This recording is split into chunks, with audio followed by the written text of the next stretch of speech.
तुम दोनों दोस्तों के साथ तो मेरी जिंदगी इतनी अच्छी है कि क्या बताओ कितनी अच्छी है। अरे भाई अब दो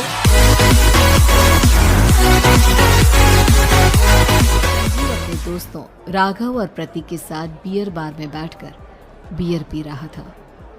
संजीव आज बहुत खुश लग रहा था। अरे यार, आज की पार्टी में तो मजा आ गया। तुम दोनों दोस्तों के साथ तो मेरी जिंदगी इतनी अच्छी है कि क्या बताओ कितनी अच्छी है। अरे भाई तो जीना मरना सब साथ में। हाँ अरे अरे यार सुनो, जल्दी से एक बियर और ऑर्डर करते हैं ना, एक आखिरी, और उसके बाद ये जश्न यहीं खत्म हो जाएगा। अरे हाँ हाँ क्यों नहीं। वेटर, जल्दी से 2 बियर की बोतल लेकर आओ। आज मेरे दोस्तों को जश्न मनाना है, क्यों? इतने में वहां पर एक बहुत सुंदर लड़की छोटे छोटे कपड़े पहनकर हाथ में बियर की बोतल लेकर उसके पास आती है। ये लीजिए, आपने बियर ऑर्डर की थी ना, मैं लेकर आ गई। क्या बात है यार, इस बार की वेटर तो बड़ी सुंदर है। अब बियर लेकर आई हो तो अपने हाथों से ही पिला दो ना।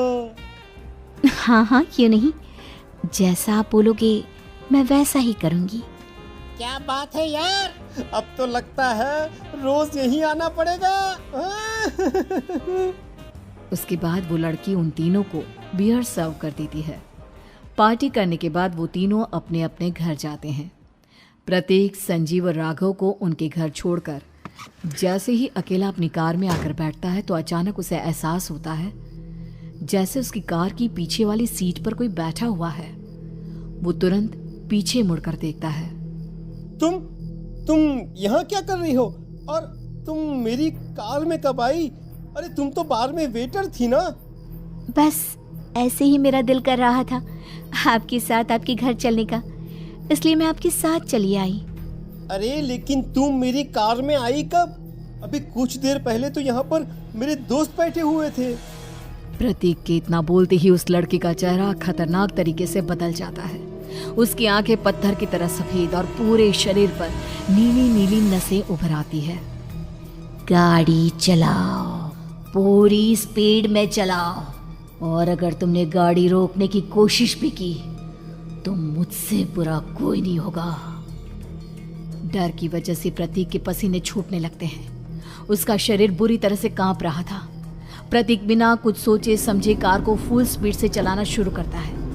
चलते चलते वो शहर से दूर एक पहाड़ी पर पहुंच जाता है और सामने अब सिर्फ पहाड़ी का किनारा दिख रहा है, जिसे देख प्रतीक घबराकर अचानक से कार को ब्रेक लगाता है। देखो देखो देखो देखो, मुझे छोड़ दो मुझे। अगर मैंने गाड़ी जरा सी भी आगे बढ़ाई तो हम दोनों नीचे गिरकर मर जाएंगे। ये तो तुम्हें पहले सोचना चाहिए था ना। अब कुछ नहीं हो सकता।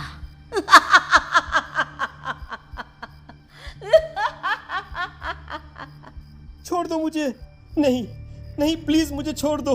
प्लीज मुझे जाने दो। छोड़ दो मुझे। गाड़ी आगे बढ़ाओ। और तभी अचानक से बिना प्रतीक के स्टार्ट किए और गहरी खाई में गिर जाती है।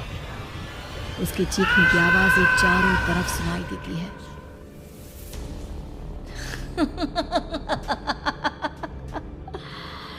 तुझे मारकर मेरे कलेजे में जल रही आग को थोड़ी शांति तो मिल गई, लेकिन अभी ये कहानी खत्म नहीं हुई।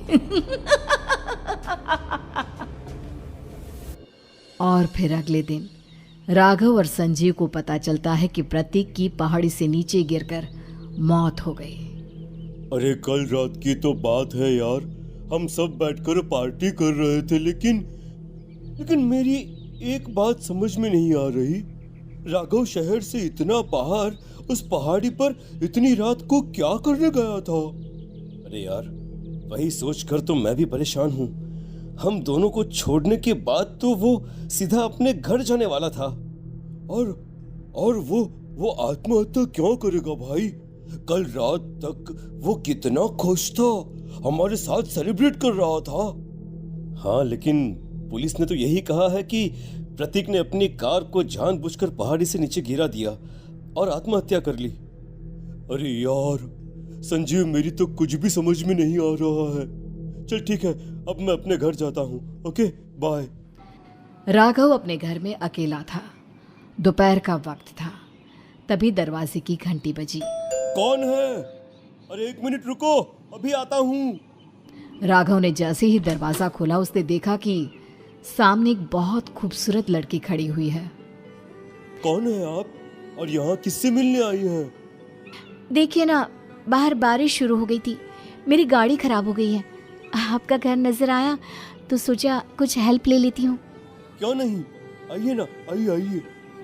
मेरे कपड़े पूरे भीग चुके हैं, क्या आपके पास टॉवल मिलेगा प्लीज? राघव अपने बाथरूम से एक टॉवल लाकर उस लड़की को देता है। थैंक यू सो मच, अब मैं चलती हूँ। अरे इतनी क्या जल्दी है? आप चाहे तो बारिश रुकने तक यहाँ पर रुक सकती हैं। हाँ। लड़की ने पलटकर राघव की तरफ देखा। नहीं, मुझे जाना होगा, मेरा काम बाकी है। और वो वहां से चली गई। उस लड़की के जाने के बाद राघव अपने बाथरूम में नहाने के लिए गया और जैसे ही उसने बाथरूम में देखा तो उसका टॉवल वहीं पर लटका हुआ था। उसने टॉवल हाथ में लिया तो देखा कि उसका पूरा टॉवल खून के धब्बों से सना हुआ है। अरे अरे ये क्या? ये टॉवल तो मैंने उस लड़की को दे दिया था। ये वापस मेरे बाथरूम में कैसे आ गया? और इस पर ये खून के धब्बे कहां से आ गए? राघव ने आईने में देखा तो उसकी गर्दन पर एक बड़ा सा चाकू का कट लगा हुआ था जिससे खून बह रहा था, जिसे देख राघव के होश उड़ गए। हाँ, अरे ये क्या? मेरी गर्दन इतनी ज्यादा कटी हुई है और मुझे दर्द भी नहीं हो रहा है। ये क्या हो रहा है मेरे साथ? राघव घबराकर बाथरूम से बाहर आया और अपना मोबाइल उठाकर उसने संजीव को फोन लगाया। संजीव जल्दी से मेरे पास आ जाओ। मुझे लगता है कुछ बहुत बड़ी गड़बड़ है, जल्दी आ जाओ। उधर से आवाज आई, लेकिन वो आवाज संजीव की नहीं बल्कि एक लड़की की थी। नहीं हुआ है, बस तुम्हारी मौत तुमसे मिलने आई थी और तुम्हें मारकर चली गई। अब तुम इस दुनिया का हिस्सा नहीं हो राघव, इसलिए तुम्हें अपनी गर्दन के कटने का दर्द भी महसूस नहीं हो रहा। नहीं, ऐसा नहीं हो सकता, ऐसा नहीं हो सकता। कौन हो तुम? तुम्हारी मौत। अब संजीव के पास खबर पहुंचती है कि राघव ने अपने ही घर में चाकू से गर्दन काटकर आत्महत्या कर ली। ये सुनने के बाद संजीव के होश उड़ गए। वो पसीने से तरबतर हो गया और एक अनजाना डर अब उसके दिल को सताने लगा। संजीव के साथ ही उसका एक छोटा भाई राजीव भी रहा करता था। अपने भाई को इस तरह परेशान देखकर राजीव उसके पास आया। अरे भैया, क्या हुआ भैया? आप इतने घबराए हुए क्यों लग रहे हैं? प्रतीक और राघव की मौत, मेरा मतलब मेरी कुछ समझ में नहीं आ रहा भाई। अचानक से मेरे दोनों दोस्तों ने आत्महत्या क्यों कर ली? अरे वो तो मेरी भी समझ में नहीं आ रहा है भैया। हाँ, हो सकता है कि कोई परेशानी होगी और इसीलिए उन्होंने ऐसा किया होगा। हाँ, लेकिन दोनों की जिंदगी में एक साथ परेशानी और दोनों का इतनी खतरनाक तरीके से आत्महत्या करना, कहीं ऐसा तो नहीं मैं भी मर जाऊंगा? अरे आप ऐसी बातें क्यों कर रहे हैं भैया? वैसे ही मैं इतना परेशान हूँ। जब से अंजलि ने मेरा साथ छोड़ा है तब से सब कुछ बहुत अजीब सा हो गया है। रोज रात को डरावने सपने आते हैं। ऐसा लगता है जैसे अंजलि बार बार मेरे सपनों में आकर मुझे डराने की कोशिश करती है। अंजलि का नाम सुनते ही संजीव की आंखें फट गई और उसके गले में आवाज अटक गई। उसके चेहरे पर घबराहट साफ नजर आ रही थी। कौन थी वो लड़की जिसने प्रतीक और राघव को आत्महत्या की आड़ में मौत के घाट उतार दिया? और कौन थी अंजलि जो बार बार राजीव के सपनों में आकर उसे डरा रही थी? अंजलि का नाम सुनकर संजीव इतना घबरा क्यों गया? इन सवालों के जवाब जानने के लिए देखिए